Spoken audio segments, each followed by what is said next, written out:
Fala pessoal, está começando mais um Chipcast aqui para você que está ligado no nosso canal do YouTube. É muito bom ter pessoas aqui de Deus para a gente poder falar mais sobre o Evangelho real. E hoje não é diferente. Eu tenho o prazer, na verdade, vocês estão estranhando algo, não é? Porque não está aqui nem o Jean, nem a Denise. Tem um intruso aqui. E esse intruso sou eu. Apenas justificando, não é que eu sou um host do canal, mas estou aqui hoje justamente porque nem o Jean e nem a Denise poderiam participar no dia de hoje, e eu não poderia deixar passar essa oportunidade, porque eu estou entrevistando alguém que é muito especial. Não só especial, essa pessoa dentro de um mês, talvez essa é a última visita dela aqui em São Paulo, dentro de um mês ela está viajando ali para a África. Então, hoje eu tenho o prazer de receber aqui o meu amigo Adriano. Receba com a salva de palmas, estúdio. Irmão Obrigado. Adriano, seja muito bem-vindo aqui no nosso podcast. Aqui é o podcast que dá voz às ovelhas, né? O Chipcast. Tem um significado por trás desse nome, né? Nós chamamos ele de Chipcast porque chip é ovelha e cast é elenco. Então é o elenco de ovelhas. É o lugar que a gente quer ouvir as ovelhas.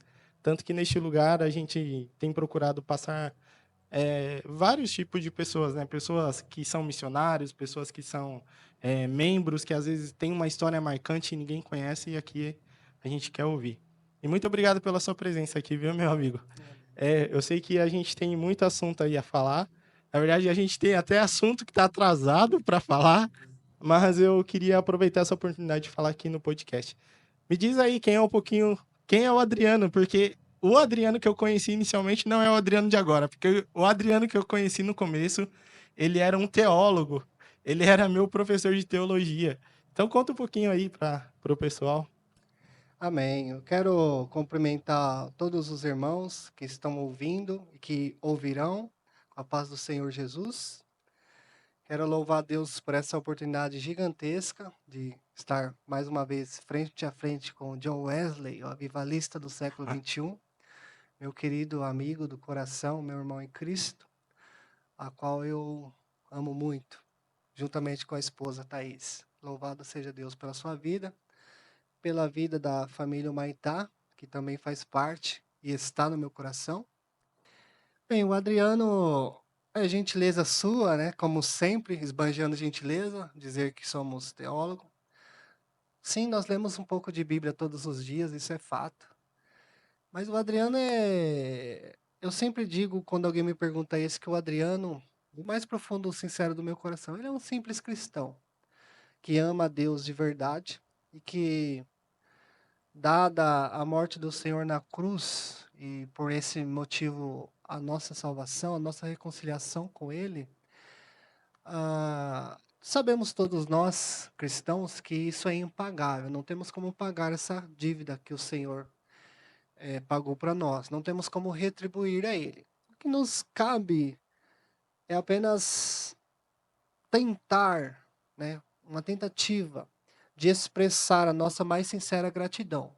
E a minha eu expresso tentando fazer o nome dele conhecido, uma vez que ele nos permite esse privilégio, apesar do que somos, É né? verdade. Então, o Adriano é isso, é um simples cristão que quer demonstrar uma gratidão a Deus por meio do serviço, né? Irmão Adriano, poucas pessoas conhecem sua história, né? E eu lembro que uma vez numa escola dominical você falou que chegou a dormir até em cima de uma árvore, de tão doido que você era no mundo, né? E que apesar disso, você estava sempre frequentando a escola dominical. Você pode contar um pouco sobre a sua conversão para o pessoal conhecer quem que é esse homem de Deus que está aqui, né? Amém. Vou tentar ser objetivo e o mais breve possível. Bem, eu sempre tive a minha mãe como cristã, desde que eu me conheço, desde quando eu tenho alguma consciência da minha vida na infância, eu lembro da minha mãe como cristã, servindo ao Senhor. E eu tenho vários tios que são também pastores, obreiros, e eles vêm daquela tradição mais antiga, onde muitas circunstâncias colocava-se costumes ao pé de igualdade com doutrinas bíblicas. Então, naquela época do meu final de infância, partindo para a adolescência, eu vi muitas coisas que, mesmo sendo tão novo, eu enxergava como radicalmente erradas. E aquilo me trouxe uma repulsa no que diz respeito ao cristianismo. Eu tinha repulsa do cristianismo. Então, com 11, 12 anos, eu me rebelei, né? Eu expus o que estava no meu coração, que nada mais era do que pecado, muito pecado, um poço de iniquidade. Aquele poço jorrou para fora. Então, com 11 anos, eu bebi a minha primeira garrafa de vinho, onde eu fiquei como alcoólico. Eu fiquei em observação no hospital, me encarregaram, né? Eu fui acordar depois de 2 dias já na minha cama. Não faço ideia do que aconteceu, a não ser os relatos que pessoas que estavam junto contam. Então, daquilo ali, a degradação na iniquidade foi só aumentando. Muito, muito mesmo. Até que, aos 24 anos, o Senhor começou a trabalhar mais forte, vamos assim dizer. Ficou mais evidente para mim, né, as ações de Deus. Então, muitas vezes apontaram armas de fogo para mim, dispararam essas armas pelo menos 3 vezes. E nas 3 vezes aconteceu a mesma coisa. O gatilho estalou, mas a bala não saiu. Naquela ocasião eu falei que aqueles maloqueiros que fizeram isso estavam com armas de brinquedo ou não tinham coragem de colocar bala e atirar em alguém mesmo. Após a conversão, eu entendo que foi a mão do Senhor que não permitiu isso, porque Ele tinha planos na minha vida, apesar do que sou. Então, se eu for relatar aqui as minhas ações pecaminosas, nós vamos passar aqui pelo Isso menos é 8 verdade. horas. Né? Como você disse, eu dormi em cima da árvore também, bêbado de uma forma extrema. Eu E bebia... nem era Zaqueu ainda, né? Não, não era. Mas enfim, o Senhor me trouxe à luz numa pregação do pastor Antônio. Ele pregou Isaías 53:10. O Antônio Vieira. Exatamente. Aquele homem é um homem de Deus. Eu amo ele em Cristo. Ele pregou Isaías 53:10, onde diz que o pai agradou moer o filho. Então, quando ele estava pregando, eu estava prestando atenção de fato. Né? Eu acredito que tenha sido uma das primeiras vezes que eu prestei atenção numa pregação, embora frequentei muito tempo igrejas. E naquela ocasião eu lembro que ao ele ministrar isso, eu pensava comigo, mas isso não tem sentido. Como que um pai vai agradar meu filho? Por mais ruim que um pai seja, eu acredito que pelo menos algum senso de bondade ele deva ter. Né? Embora a gente vê muitas atrocidades, mas tratando-se de filho, não, falando de Deus ainda, no contexto estava a pessoa de Deus, o seu filho, embora eu não entendia a triunidade divina ainda naquela ocasião, mas para mim não fazia sentido, não tinha lógica o que ele estava falando. Só que eu fiquei prestando atenção. E num determinado momento da pregação dele, a minha mente clareou-se de uma forma indizível, de maneira que eu compreendi a razão de o pai ter moído o filho. Ele moeu o seu filho para não moer a mim mesmo e a todo ser humano pecador, que nasce descendente de Adão. Então aquilo ali fez todo sentido para mim. Naquele momento eu comecei a chorar assim, de uma forma que eu nunca chorei na minha vida. Eu passei 2 meses chorando, sem parar. Não conseguia parar. Trabalhando em casa, na rua, no vizinho, na escola. Onde eu estava, eu chorava. Chorava, chorava, chorava. Não conseguia parar. Eu até achei que eu estava com algum problema de saúde, porque eu chorei muito. Mas era um choro sincero. Porque eu entendi que todos os meus pecados foi posto em Cristo. E por essa razão, eu estava ali. Né? E por essa razão dele ter morrido por mim, eu então entendi na sequência daquela ministração de que eu tinha acesso a Deus, de que Deus trouxe a salvação à minha alma que estava condenada ao inferno. Então tudo aquilo ali fez sentido. E a consequência imediata daquela pregação em relação à minha vida foi que os pecados que eu cometi até poucos minutos antes de entrar naquele culto não só deixou de serem praticados, mas passou-se a ser uma repulsa para mim só pensar neles. O que hoje eu entendo como clara evidência de uma regeneração autêntica. Não só deixar de praticar, porque em um certo sentido nós podemos até deixar de praticar alguns pecados. E pro irmão, né, pelo que eu me lembro, foi difícil no sentido de que você tinha dinheiro, você tinha loja, você tinha moto. Então, deixar tudo isso para trás para servir a Jesus, né, foi uma decisão que você teve que tomar, né? Sim, na ocasião foi uma decisão muito difícil, até porque não tinha raiz cristã, não tinha conhecimento das escrituras sagradas para me fortalecer, não tinha uma vida devocional com Deus, eu não tinha uma vida de estudo da escritura, eu não tinha uma vida de oração.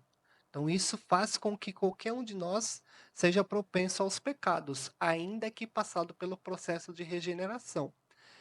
Mas na ocasião, Deus, por misericórdia e graça dele, ele colocou pessoas perto de mim para cuidar dessas partes, para me instruir desde dos primeiros dias, primeiras semanas e meses, a ter uma vida de oração. Eu passei momentos maravilhosos naquela ocasião de homens que oram de verdade.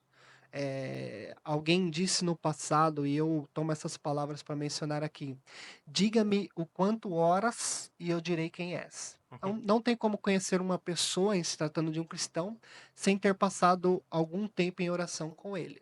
Então, não adianta estar de gravata ou ter o conhecimento teológico a nível de John MacArthur, John Piper e outros, mas não ter uma vida de oração. A oração precede a vida cristã. Sem oração não existe vida cristã. Sim. Eu lembro que algumas vezes também a gente teve a oportunidade de evangelizar junto, né? E como foi bom e produtivo. E hoje a gente vê que você fundou uma associação que convidou algumas pessoas, algumas já, Algumas dezenas. algumas dezenas, né? E hoje o projeto ele já se estende a outras nações, né? Como que, como que surgiu tudo isso, né? Explica para o pessoal que está ouvindo como surgiu esse desejo de ir para a África, como surgiu esse desejo de ir para uma ilha minúscula no meio do nada, né? Para falar de Jesus. Bem, em se tratando da África, eu já fico sensibilizado. Uhum. O meu coração está tomado por esse amor a eles, porque o próprio Senhor fez isso. Bem, eu lembro que, por misericórdia de Deus, eu lecionei em duas escolas teológicas, Fatesa, aqui do ministério de vocês, Santo André, Uhum. e também lecionei no IBADEP, que é o Instituto Bíblico das Assembleias de Deus do Estado do Paraná. Em ambas as escolas, eu mais aprendi do que ensinei. Aprendi muito, tive muitas experiências com Deus e com os irmãos em Cristo. No decorrer da escola no Paraná, onde eu trabalhava como coordenador do ensino, por graça do Senhor, eu conheci o pastor Narciso, que é um pastor brasileiro, né, residente do estado do Pará, e ele estava aqui depois de ter passado os 4 primeiros anos na África, especificamente em Guiné-Bissau, onde ele estendeu 14 igrejas em diferentes localidades, né, naquela região, naquele país. Uma das igrejas é na ilha. Então, na escola dominical, onde por graça de Deus eu dividi o tempo com ele, né, eu lecionei um pouco, depois ele contou um pouco da experiência. Aqueles relatos dele já mexeu muito comigo. Assim que acabou a escola dominical, ele me convidou para conversar numa sala. E nós entramos numa sala naquela igreja e da escola dominical, que terminou por volta de 10h30, no máximo 11 horas com as conversas em comunhão com os irmãos, nós ficamos das 11 horas até o horário do culto, 6 da tarde, conversando. Nós não fomos para casa, nem eu nem ele. Nós ficamos conversando e ele começou a contar as experiências dele. E na medida que ele contava, eu louvava a Deus por ainda enxergar homens de Deus de verdade. E aquilo ali foi criando desejo no meu coração de servir ao Senhor daquela forma. Aquilo ali é uma coisa assim, é uma escola teológica no campo prático, e é o que está faltando atualmente, na minha opinião. Mas ao ele relatar aquele amor que ele transmitia sobre aquele povo, passou para o meu coração, entrou no meu coração. E eu assumi o compromisso com aquele pastor naquele dia, naquelas horas de conversa. Eu disse para ele que eu oraria firme, eu colocaria como prioridade as minhas orações em relação ao projeto que ele executava até então.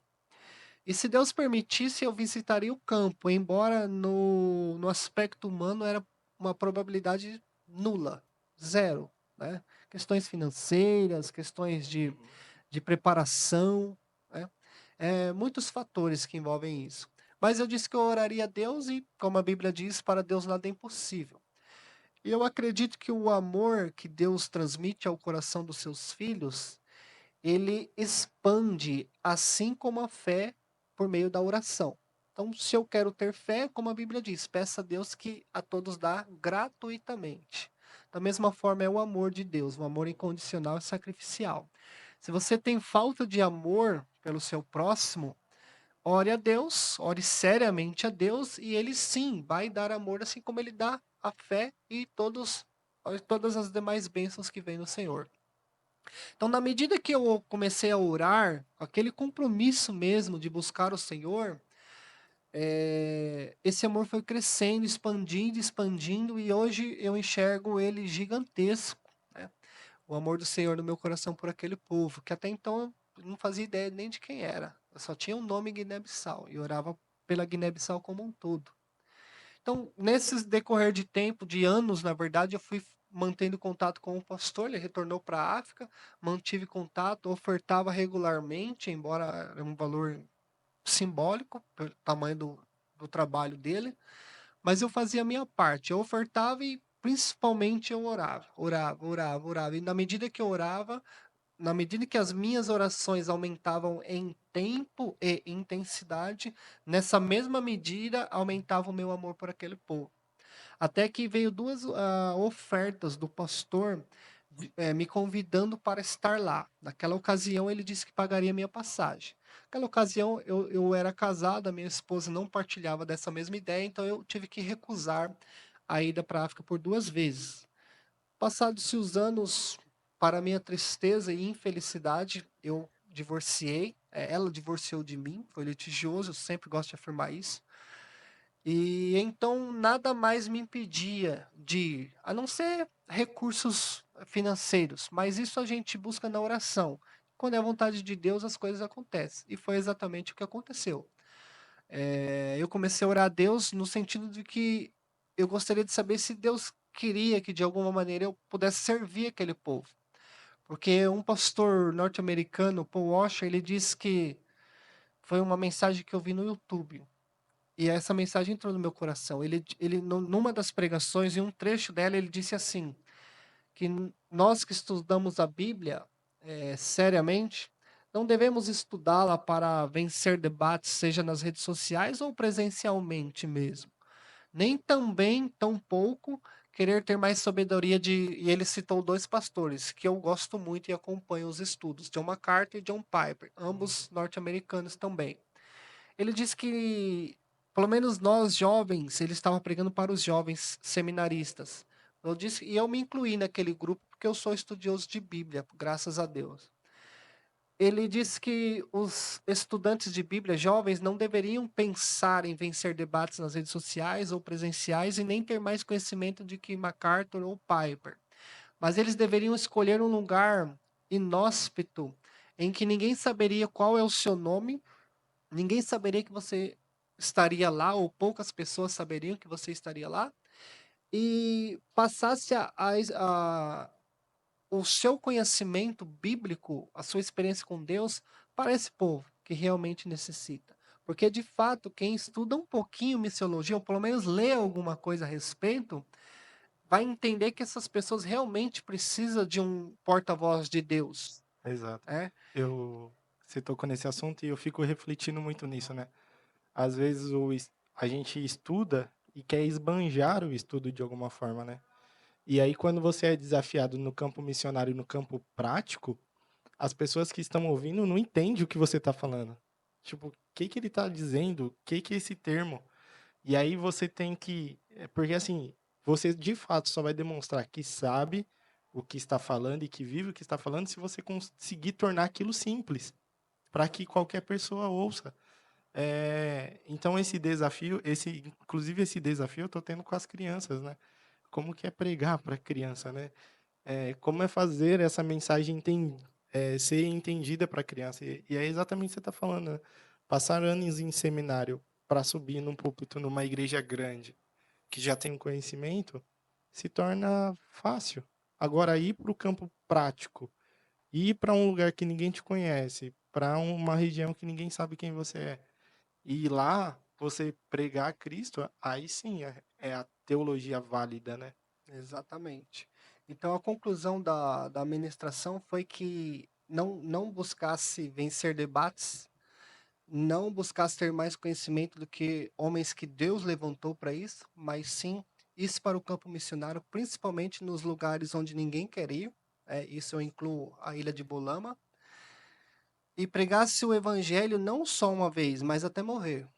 Ele deixou bem claro, a ideia era essa: você ir lá e ficar lá até morrer, seja produtivo lá.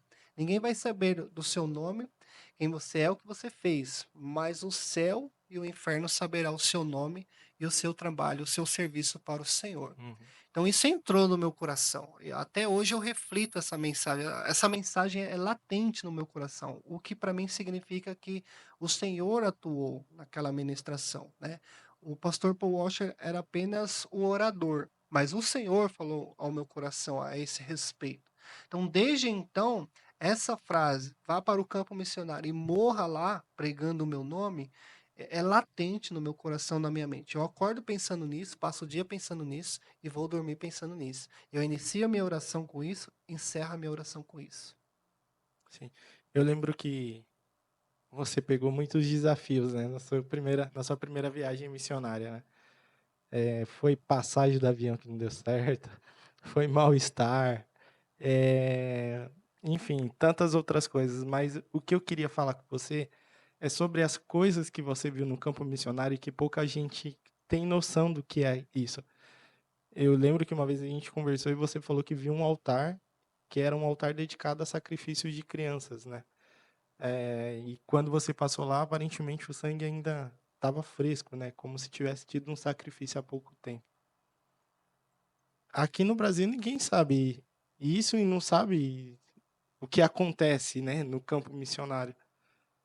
Eu queria que você comentasse um pouquinho dos desafios espirituais, da, do fato de você ter que ministrar mesmo estando mal fisicamente, para que não perdesse o dia, né? Todos esses desafios para que as pessoas se sintam motivadas a continuar investindo, a continuar orando, a continuar querendo também ir ao campo missionário. Certo. Bom, no aspecto espiritual, eu acho que é o maior desafio para um cristão, para um pregador, para um missionário, para um obreiro, de forma geral. Porque, como eu disse anteriormente, não basta ter conhecimento teológico e não ter uma vida de oração. Eu posso ir lá cheio de conhecimento, mais do que eles têm lá, e não ter uma vida com Deus, principalmente no campo da oração. Isso vai fazer com que eu fracasse nos meus propósitos, vai fazer com que eu desonre a Deus, porque eu estarei atuando na carne, e isso não vai gerar frutos à luz da eternidade, o que é um problema gigante, né? É perca de tempo, de recursos e de almas, principalmente. Então, dada toda a situação que eu experimentei no período de 4 meses, dentre as coisas mais terríveis que eu vi foi justamente o que você mencionou, um altar. Eu não cheguei a ver sacrifícios, mas eu ouvi bastante de pessoas que eu confio, de que ainda há sacrifícios de crianças para os demônios naquele lugar. Então, não é com orientação educacional, não é com ONGs de aspecto horizontal, terrenas, não é com nenhum tipo de recurso humano que nós vamos vencer isso. Essas questões espirituais só se vence por meio da oração, jejum. é vida com Deus, de verdade. Então, os desafios são esses. Realmente, eu acredito que há, embora eu não tenha visto, mas eu ouvi e vi aquele sangue fresco ali ainda. Então, eu acredito sim que tenha. Dentre outras coisas, alguns atos litúrgicos que fazem usos de crianças não são o próprio assassinato deles, mas chega a ser tão absurdo quanto, ao meu ver. Eles destroçam crianças, literalmente. É a palavra mais adequada, eu acho que eu posso usar. Eles destroçam as crianças como ato litúrgico. Então, isso só com a pregação autêntica, genuína do Evangelho, para que isso traga resultados positivos. E, Sim, claro, não só eu, como missionário que estarei lá, se assim Deus permitir, preciso ter uma vida regrada de oração intensa e jejum a Deus, mas todas as pessoas, direta e indiretamente comprometidas com esse trabalho, sim, devem estar regularmente orando por isso. De outra maneira, nós vamos fracassar, ficaremos frustrados e sofreremos com certeza algumas consequências, haja vista o adversário de nossas almas ter algum certo poder. sim. E tem outro fato também que me chamou a atenção quando a gente conversava, foi o fato de que lá na ilha não adianta você ter 1 milhão de reais, 10 milhões de reais, porque não tem lugar para comprar comida, né? Então o dinheiro lá parece que não serve para nada, né? Como é que foi viver essa experiência de estar com dinheiro em mãos, mas ter o desespero de não ter um lugar? Bem, eu sou uma pessoa que tenho costumes, como toda pessoa tem, costumes regulares. De estar com vontade de comer um pão, é só sair para fora de casa e ir numa padaria na esquina. Tá com vontade de comer uma carne específica, é só ir na esquina que tem um açougue. Tá com dor de cabeça, ao invés de dobrar o joelho e orar para que Deus cure, porque Deus cura também dor de cabeça, assim como o câncer mais maléfico. Não, a gente prefere ir na farmácia, gastar dinheiro e comprar remédios. Ok, né? O Senhor também deu sabedoria ao homem por meio disso. Mas o desafio na ilha é interessante, porque eu, uma pessoa cheia de frescura, e eu não estou sendo demagogo, eu realmente sou cheio de frescura. Eu me deparei com uma situação bastante, no mínimo, inusitada, porque a equipe a qual você também faz parte providenciou, por meio de Deus, obviamente, os recursos. Só que eu não esperava que na ilha realmente não tivesse nada, absolutamente nada. Então, como você mencionou, eu tinha o dinheiro no bolso, mas não tinha o que comprar. Então foi um choque na minha mente isso. Eu nunca imaginei uma situação dessa, de ter o dinheiro e não ter o que comprar. Normalmente nós brasileiros temos o que comprar, o que queremos comprar, mas muitas vezes não temos o recurso financeiro para comprar aquilo, É né? verdade. Então ali foi o inverso. Então aquilo ali me deu um choque na minha mente. Contudo, eu tinha estudado bastante aquela região, eu tinha estudado bastante, pegado bastante informações do pastor Narciso, e a dificuldade foi realmente adaptar o corpo, o nosso corpo, o meu corpo, àquela situação. É claro que o corpo reagiu, com uma diarreia gigantesca, né, de uma força violenta mesmo. Como você mencionou anteriormente, eu tive que muitas vezes pregar com essa diarreia me arrebentando, literalmente. Muito difícil isso foi. Mas o meu amor a Deus e a expressão do amor que Deus pôs no meu coração por aquele povo era maior do que todas essas dificuldades.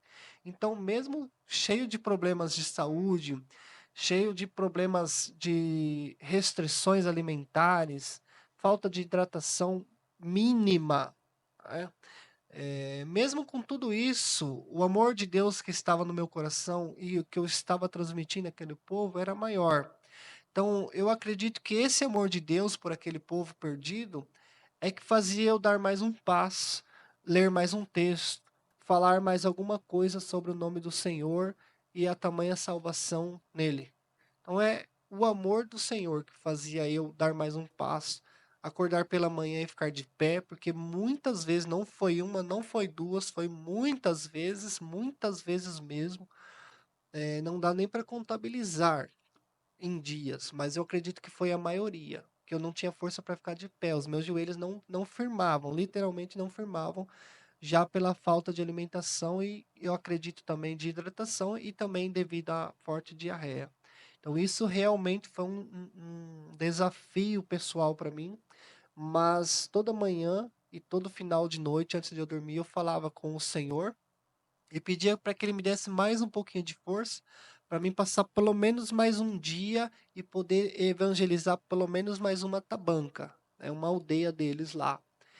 E isso foi de dia após dia, mesmo com aquelas dificuldades pela manhã, a força de alguma forma vinha no meu corpo, na minha mente, e mesmo com dificuldades eu conseguia andar e avançar até, desculpe, mais uma aldeia e evangelizá-los. E assim foi por vários dias. É, além de tudo isso, tem o desafio das línguas, né? Porque as tabancas não falam um idioma conhecido, né? Tem tabanca lá que fala até um idioma que chega a ser desconhecido, né? E acho que um dos grandes desafios são as traduções da palavra de Deus para essas línguas. Eu vou caminhar para o último tópico. Infelizmente, eu queria ter mais tempo, mas eu não tenho. A gente já vai estar direcionando para outro lugar agora. Mas o último assunto que eu queria falar com você é em relação aos novos desafios, né? Porque quando você esteve na ilha na primeira vez, você mencionou que a ilha é tomada por 90% de pessoas que são muçulmanas. E uma das estratégias que Deus te deu para alcançar essas pessoas foi uma específica. E eu queria que você falasse a respeito dessa estratégia, quais são os planos agora para essa próxima viagem e como o pessoal que está vendo o podcast pode te ajudar e te apoiar. Em estudando missiologia, da primeira experiência na África, eu já tinha uma certa ideia nos estudos, na teoria, de que o idioma seria um grande obstáculo para esse projeto.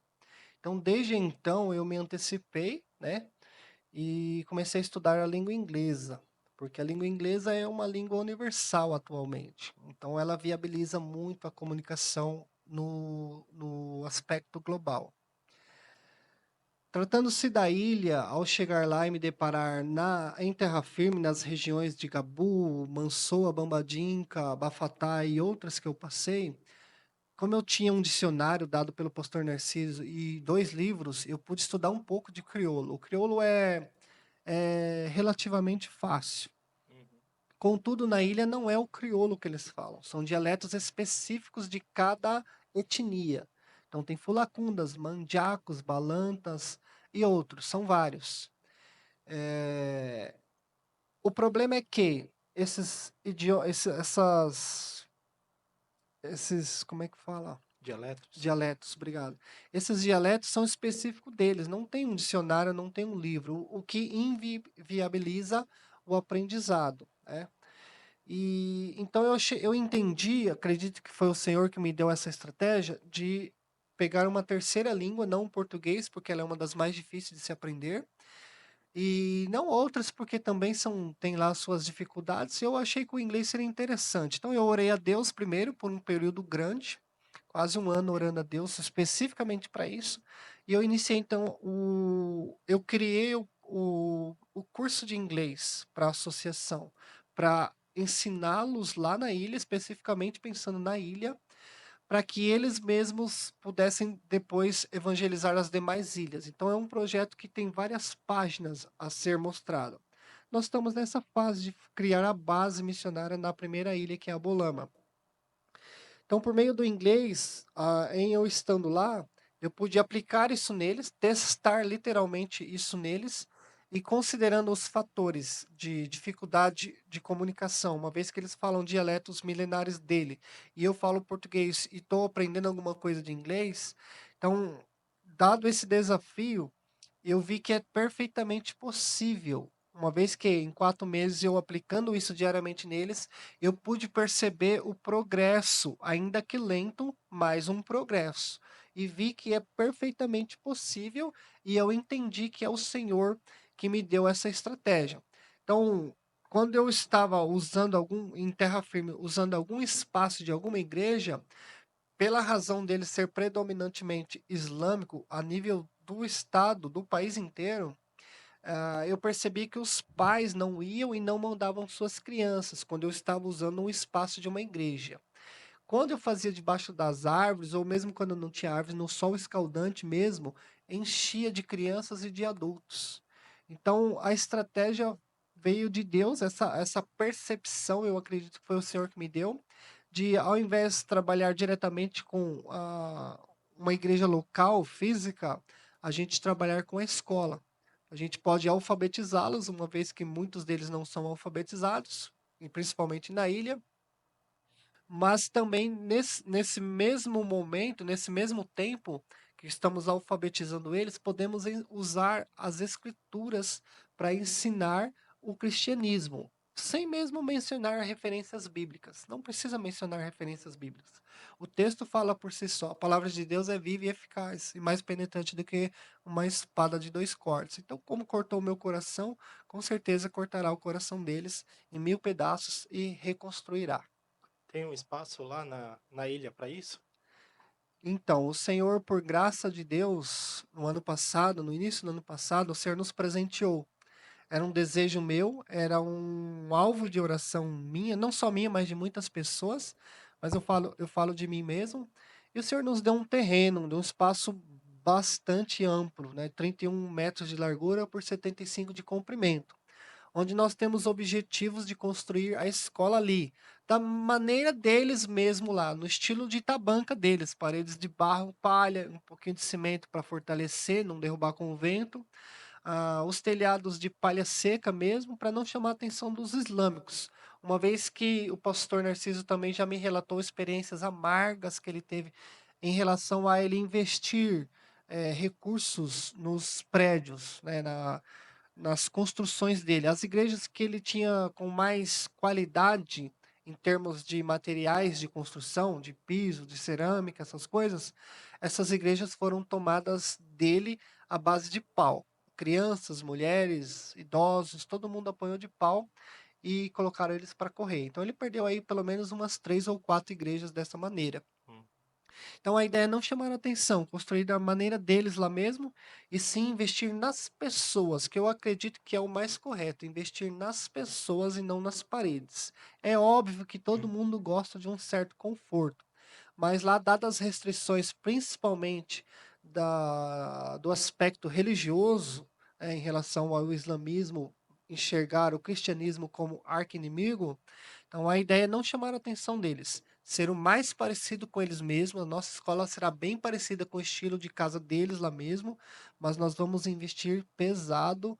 Com certeza o Senhor está movendo muitas circunstâncias já, e eu acredito que nós vamos ganhar muita força em relação a igrejas, a irmãos do Brasil todo e até de fora. Nós já temos ajuda de fora. Tem Sim. algumas pessoas que nos ajudam de fora do Brasil e muitas já, algumas dezenas aqui no Brasil.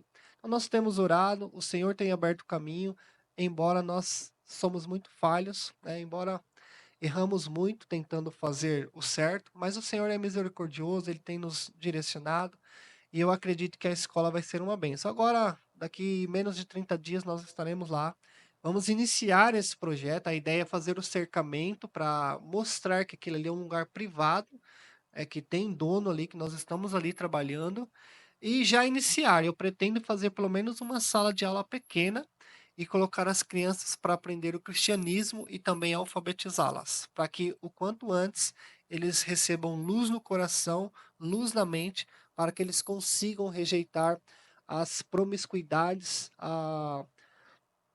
as idolatrias impregnadas naquelas pessoas. Então, esse é o momento, todos que vocês que estão ouvindo ou ouvirão, que vocês orem por isso, que vocês dediquem-se a entender a magnitude do que é um projeto transcultural, porque é um trabalho coletivo da igreja, não é de um missionário, não é de um crente, é o coletivo. E realmente, às vezes, nós estamos errando feio. Planejamos muito, buscamos muito conhecimento, muita teoria, mas eu penso que atualmente nós precisamos executar a missão. planejamos muito e fazemos pouco. Amém. Bom, pessoal, a gente está ficando por aqui nesse Chipcast. Foi muito curto, a gente queria ouvir mais. O irmão Adriano tem muita história para contar, tem muito a falar, mas eu sou grato pela vida dele, sou grato por esse momento. Caso você queira contribuir com o projeto, eu vou deixar o Pix da associação aqui na descrição do vídeo. Você pode contribuir com a escola. É um CNPJ onde foi dedicado para isso. O irmão Adriano ele separou um texto ali, porque eu acho que ele não vai deixar eu desligar as câmeras sem citar pelo menos um texto da palavra, não é? Então, eu vou passar a palavra para ele e aí a gente encerra com a leitura desse texto, tá bom? Amém. Eu queria deixar a palavra do Senhor para todos que ouvirão. Salmo 96, verso 3. Que esse texto, a minha oração mais sincera é que esse texto faça sentido a todos que ouvirão esse podcast, faça sentido como faz para mim. Que o Senhor faça isso no seu coração como fez no meu. Anunciai entre as nações a sua glória, entre todos os povos as suas maravilhas. Salmo 96, verso 3. Amém. Que Deus abençoe a cada um e nós ficamos por aqui e até o próximo Chipcast.